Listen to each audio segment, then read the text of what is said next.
xóm xa mong âu mà lụa bà lai lọc nam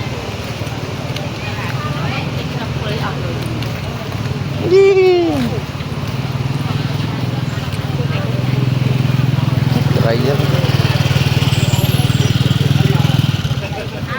này còn lụa tam phung tam hay xa ghê là chia gì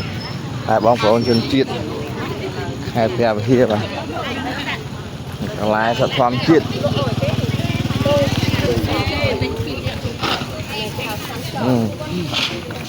bèn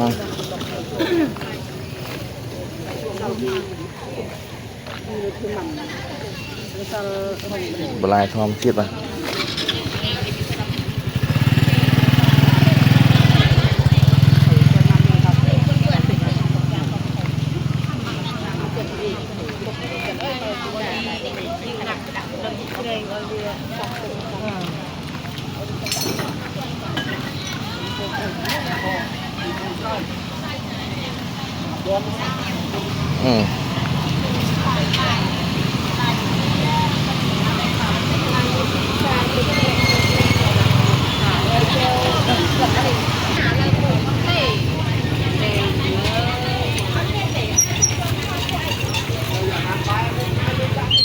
và xa sọc sài mà chọn sàm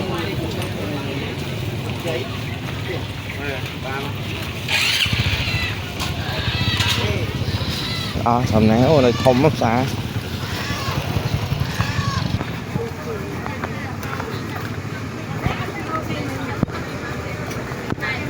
đang từng bờ lâm móc không cho nó này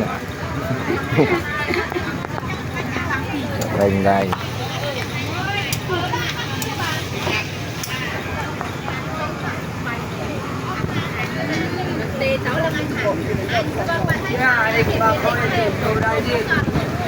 nào bình ha bà đi sát đây kìa ô đang ngáy nè anh đang cái thơi thứ năm em anh đi thơi kia mà là lui cua thơi tiện anh đi sai chụp hay anh đi ska ngày xanh cô ta ăn tập tiền. Không quan rồi. Không quan rồi.